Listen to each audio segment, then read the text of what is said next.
SPM coaching centre की class में आप लोग का स्वागत है। तो आज हम क्लास 9th का अध्याय 3.2 पढ़ेंगे। उसके लिए हमें सबसे इम्पोर्टेंट है बेसिक चीज, उसको पहले हम समझ लेते हैं, उसके बाद क्लास हमारा आगे चलेगा। ठीक है, तो सबसे पहले हम निर्देशांक ज्यामिति पर आते हैं। ये हमारा निर्देशांक ज्यामिति है। अब इसको हम नाम देते हैं, ये हमारा x है और ये x डैश है, ये y है और ये y डैश है। ठीक है बाबू, अब देखिए इसको हम क्या कहते हैं, ये जो हमारी सीधी रेखा है ना, लेटी हुई रेखा, इसे आप क्षैतिज रेखा बोलते हैं। क्या बोलते हैं? क्षैतिज। और ये जो सीधी लाइन है इसे आप ऊर्ध्वाधर रेखा बोलते हैं।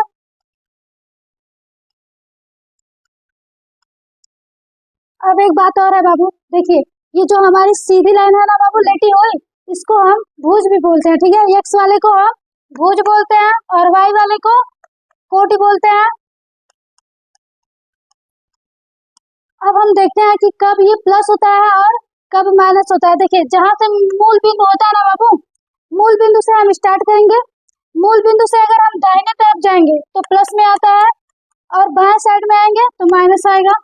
अब देखिए मूल बिंदु से ऊपर ऊर्ध्वाधर रेखा पे जब चलते हैं तो ऊपर जब जाएंगे तो प्लस होगा और नीचे जब आएंगे तो माइनस आएगा। ठीक है, एक बार फिर से समझ लें। देखिए ये मूल बिंदु है। अब हम आगे बढ़ते हैं ना बाबू, जब आगे जाएंगे तो प्लस की ओर होगा और पीछे आएंगे तो माइनस की होगा। तो यहाँ पे देखिए आगे गए हैं तो प्लस की ओर हुआ है और पीछे आए हैं तो माइनस की ओर हुआ है। अब ऊर्ध्वाधर रेखा पे चलते हैं, ये मूल बिंदु है, ऊपर जाएंगे तो प्लस होगा और नीचे आएंगे तो माइनस होगा। अब हम देखते हैं कोई भी निर्देशांक जब लिखते हैं ना बाबू, तो उसमें हम पहले x वाले को लिखते हैं, उसके बाद y वाले को लिखते हैं। तो इसके लिए हम देखेंगे, तो हम यहाँ पे अभी संख्या नहीं करता है, बस आपको सिंबल के हिसाब से बताएंगे कि हम कैसे लिखेंगे। तो पहले हम x को लिखते हैं, उसके बाद y को लिखते हैं ना बाबू। तो इसमें हम देखेंगे, पहले इसको हम मान लेंगे ये फर्स्ट हो जाएगा और सेकंड चतुर्थांश और ये थर्ड और ये फोर्थ। ठीक है बाबू, इतना समझ में आ गया। अब देखिए फर्स्ट वाले में क्या होगा कि हम पहले x वाले को लिखते हैं, तो x हमारा प्लस का है तो प्लस लिखेंगे। अब कॉमन y लिखेंगे ना, तो y भी हमारा प्लस है। तो यानी फर्स्ट चतुर्थांश में x और y दोनों प्लस होते हैं, यानी भुज और कोटि दोनों प्लस होते हैं। अब आते हैं हम सेकेंड चतुर्थांश में, उसमें हम देखेंगे पहले हम x को लिखते हैं। ठीक है, तो x को लिखेंगे तो x देख रहे हैं हम माइनस आ रहा है तो यहाँ पे माइनस हो जाएगा। और अब आते हैं y के लिए, तो y हमारा प्लस का है। ठीक है, तो ये हमारा प्लस हो जाएगा। ठीक है बाबू,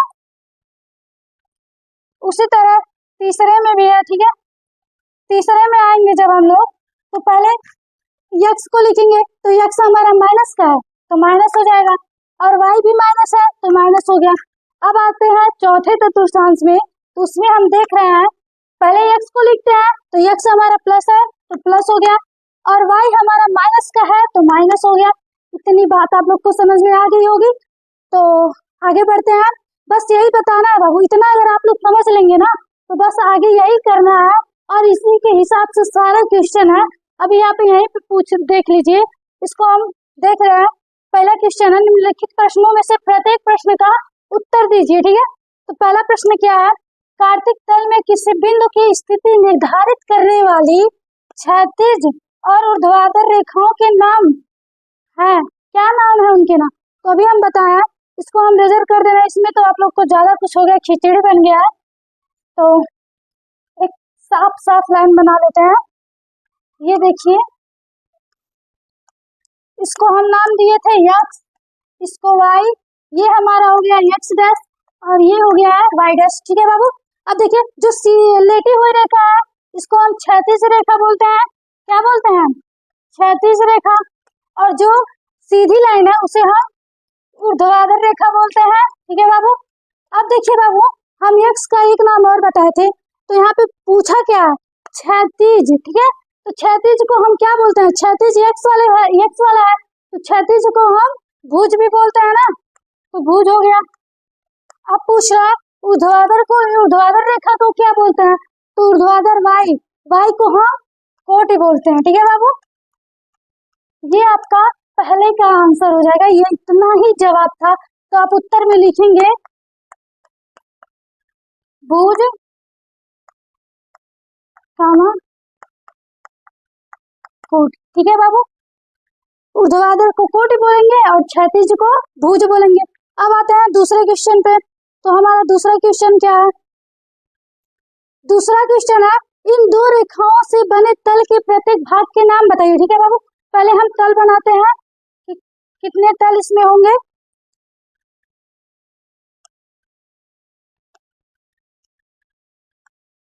ये हमारा x था और ये हमारा x डैश था और ये हमारा y था और ये y डैश था। अब देखिए बाबू, इसमें कितने तल बने? इसमें टोटल 4 तल बने। ठीक है, ये फर्स्ट चतुर्थांश और ये है सेकेंड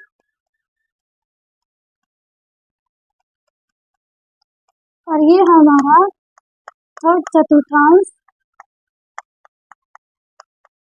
और ये हमारा फोर्थ चतुर्थांश। इसमें यही आंसर हो जाएगा बाबू। देखिए क्या बोल रहा है, इन दो रेखाओं से बने, दो रेखा है, ठीक है, दो रेखा हो गया, तल से बने प्रत्येक भाग के नाम बताइए। तो हमारा एक फर्स्ट चतुर्थांश हो गया, इसको हम प्रथम भी बोल सकते हैं। ठीक है, वो भी लिख देना, प्रथम, द्वितीय, तृतीय चतुर्थांश और चतुर्थ चतुर्थांश। ठीक है बाबू, यही हमें नाम बताना था कि इन तलों के क्या क्या नाम हो सकते हैं। तो प्रथम चतुर्थांश, द्वितीय चतुर्थांश, तृतीय चतुर्थांश और चतुर्थ चतुर्थांश। अब आते हैं दूसरे क्वेश्चन पे। तीसरा है हमारा,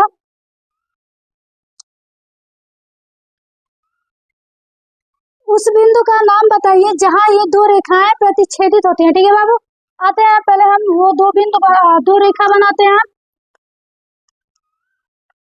ये हमारा था x और ये हमारा था x डैश, ये था y और ये था y डैश। देखिए बाबू, ध्यान से देखिए, ये दोनों बिंदु, ये दोनों रेखाएं किस बिंदु पे मिल रही है? तो यहाँ पे बिंदु वो मान लीजिए बिंदु वो है। ठीक है, इस बिंदु को हम मूल बिंदु बोलते हैं। ठीक है बाबू, यहाँ पे हम मूल बिंदु इसको मानते हैं। तो ये दोनों रेखाएं जहाँ प्रतिच्छेदित हो रही हैं, तो वहाँ पे कि इस बिंदु का क्या नाम है? तो इस बिंदु का नाम है मूल बिंदु। तो इसमें ज्यादा कुछ नहीं करना था, बस बताना था किस बिंदु पे प्रतिच्छेदित हो रही है, तो मूल बिंदु पर प्रतिच्छेदित हो रही है। ये आपका आंसर हो जाएगा। अब आते हैं अगले क्वेश्चन पे। अगला क्वेश्चन है हमारा, आकृति 3.14 देखकर निम्नलिखित को लिखिए। ठीक है बाबू, ये पैराग्राफ अच्छे से दिखाई नहीं दे रहा होगा, तो हम आप लोग को सही से बना के दिखा रहा है। यहाँ पे देख रहा है, ये हमारा बी है और ये हमारा एच है, ये हमारा एम है, ये हमारा ई है, ये बिंदु जी है, सी है, डी है और एल है। अब लोग किताब खोल के बैठ जाइएगा इसको देखने के लिए, पता नहीं दिख रहा होगा कि नहीं। अब हम आते हैं यहाँ पे, देखिए ये -3 है बिंदु और यहाँ पे -5 बिंदु है। जिसपे ये दिख रहा है, बस जिसपे ये लाइन गया है, बस उसी को हम लिख रहे हैं। ठीक है, और सारा बिंदु हम नहीं लिख रहे हैं। 3 है और यहाँ पे -4 है, 2 है, 5 है, 6 है और 5 है। ठीक है बाबू, इतने बिंदु है और इतनी संख्या है। तो अब आते हैं हम पहले क्वेश्चन पे। पहला क्वेश्चन पूछ रहा है बी के निर्देशांक। पहले हम बिंदु को देखेंगे, बी हमारा यहाँ पे मिल गया। अब देखेंगे कि बी कहाँ से कहाँ तक है। तो बी हम देख रहे हैं यहाँ से यहाँ तक है। ठीक है बाबू, यहाँ से यहाँ तक है। तो हम पहले क्या बताएं आपको, कोई भी बिंदु लिखेंगे तो हम x, y के रूप में लिखेंगे। तो बिंदु बी पे हम पहले x वाले को लिखेंगे। तो x पे हम देख रहे हैं -5 आ रहा है। ठीक है, तो -5 यहाँ पे लिखेंगे और y पे अब आता है, तो y हम देख रहे हैं यहाँ पे आ रहा है y, तो यहाँ पे 2 हो गया। अब आते हैं हम दूसरा क्वेश्चन बोला है c के निर्देशांक। ठीक है बाबू, अब हम बिंदु c को देखते हैं। तो बिंदु c हमारा यहाँ पे मिला। अब हम देखते हैं कि हम इसी रूप में लिखेंगे, जिस बिंदु को भी लिखेंगे ना बाबू, x, y के रूप में ही लिखेंगे। तो हम पहले ये c पे x को देखेंगे। तो x हमें यहाँ मिला 5 मिला, तो यहाँ पे हम लिखेंगे 5, अब हम y को लिखेंगे। तो y हमें मिला है -5। ठीक है, तो यहाँ पे हो जाएगा -5। अब आते हैं तीसरा, निर्देशांक -3, -5 द्वारा पहचाना गया बिंदु। बाबू अब इसको देख के हमें बताना है कि ये किस बिंदु पे आ रहा है। तो हम देख रहे हैं -3, यानी ये पहला x है, तो x पे हम देख रहे हैं -3 कहाँ आया, यहाँ पे आया। अब y पे चलते हैं, y -5 है, y -5 यहाँ पे मिला। तो देखिए बाबू ये दोनों हमें बिंदु ई पे मिल रहा है, तो इसका निर्देशांक हो जाएगा बिंदु ई। ठीक है, इतनी बात समझ में आ गई। किताब खोल लीजिएगा बाबू, किताब में देखते रहिएगा, हम आप लोग को बता रहे हैं। और चौथा है निर्देशांक 2, -4 द्वारा पहचाना गया बिंदु, उसमें भी वही करना है। देखिए पहले हम x को लिखेंगे 2, तो हम x पे पहले जाएंगे, देख रहे हैं 2 कहाँ है, 2 हमें यहाँ पे मिल गया। ठीक है, अब हम देखते हैं -4, तो -4 हमें यहाँ पे मिला, और देखिए यहाँ से यहाँ तक है। ठीक है बाबू, 2, -4 यहाँ से यहाँ तक है, तो इन दोनों के बीच कौन सा बिंदु बना है, जी, तो यहाँ पे हो जाएगा बिंदु जी। अब आते हैं 5वें क्वेश्चन पे, डी का भुज। अभी हम बताएं भुज किसको कहते हैं, x अक्ष वाले को हम भुज बोलते हैं। तो डी का हमें बस भुज बताना है, अगर कोटि कहता तो y पे चलते, और भुज कह रहा है तो x पे चलेंगे। तो पहले हम बिंदु डी खोजेंगे, तो बिंदु डी हमें यहाँ पे मिला। अब देखते हैं कि हमें भुज बोला है ना बाबू, तो भुज, तो डी का भुज 6 हो गया, तो यहाँ पे हम लिखेंगे 6। ये इतना ही आंसर होगा क्योंकि ये भुज बस पूछा। ठीक है, तो भुज इसका डी का भुज से 6 हो जाएगा।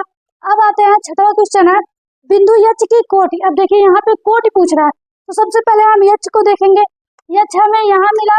अब देखेंगे एच का कोट, एच तो हमारा यहाँ से यहाँ तक है, लेकिन हमें कोटि देखना है। ठीक है, तो कोटि हमारा हो जाएगा -3, तो यहाँ पे हो जाएगा -3।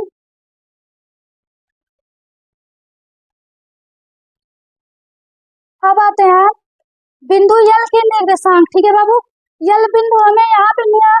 अब देख रहा है यल जब हमें यहाँ मिल गया, तो इसको हम लिखेंगे x, y के रूप में। तो x तो हमें मिल गया बाबू, x हमें 5 मिल गया, और अब हम y को ढूंढेंगे। तो x का जब हमें यहाँ पे बिंदु मिल गया, तो y हमारा यहाँ पे होगा, मूल बिंदु 0 पे होगा, क्योंकि अब यहाँ से आप डायरेक्ट y पे तो आएंगे नहीं। बताइए कि वहां से आप y पे आ जाएंगे, जब ये सीधे है यानी इसी रेखा पे है, y पे है, तो आपको सीधे मूल बिंदु पर ही आना होगा, क्योंकि हमें x दे चुका है, y दे चुका है, और x का देखना है।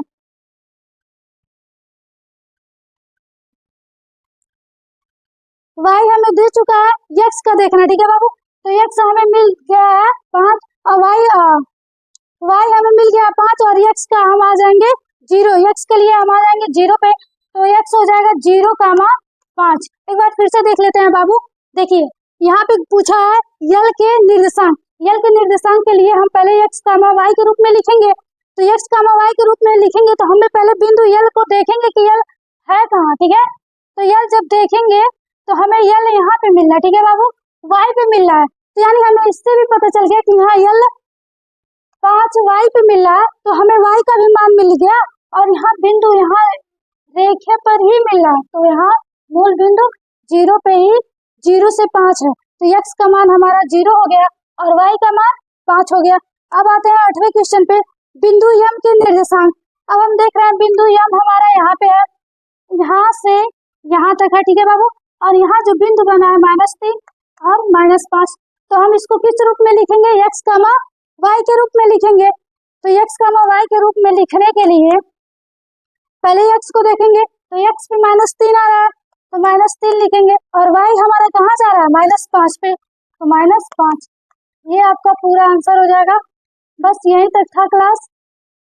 एक बार किताब देख लीजिएगा आप लोग, इसमें सही से दिखाई नहीं दे रहा होगा, किताब देख के आप लोग आराम से हल कर लीजिएगा, बाकी सब तो आप लोग को पता है।